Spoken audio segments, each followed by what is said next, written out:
try natin kumuha ng bayabas. Ayan o. Ayan, may bunga itong bayabas. Ayun o, hinog. Ayan, try natin. Ayan, kunin natin. Yun. Ayan, mukhang may sira. Ayan o. Naku, may sira nga. Ayan, mukhang hindi na pwede to. Try natin tong isa. Ayan. Mukhang okay pa to. Mukhang okay pa. Ayan. Ayan. Ito, nakakamiss lang yung ganito pag ano, lalo na nung yung mga batang 90s.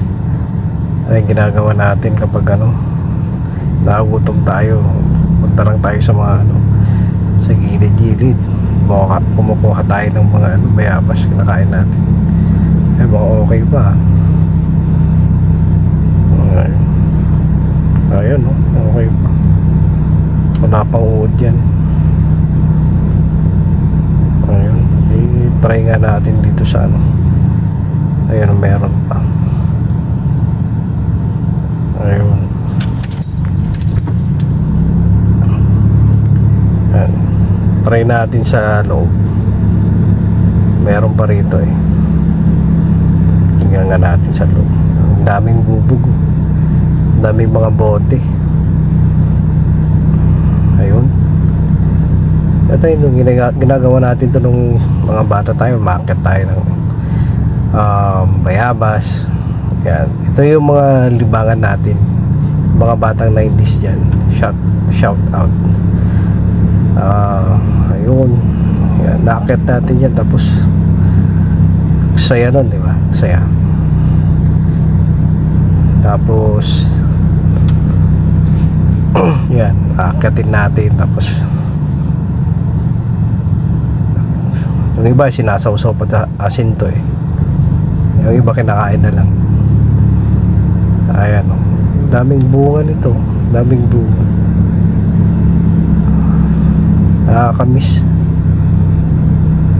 Nakita ko lang kasi kanina sa daan ito guys. Nakita ko lang sa daan.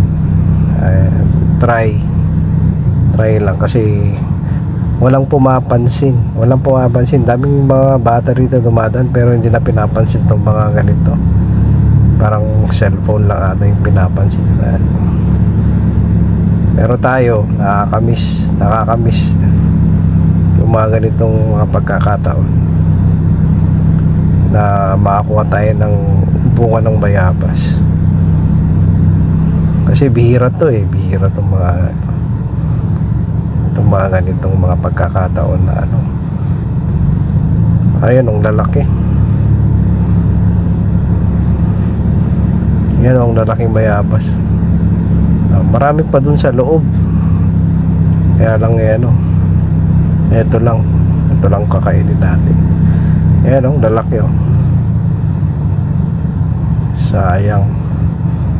Mas yung kinakain natin kaysa mga chichirya, mas maganda pa to.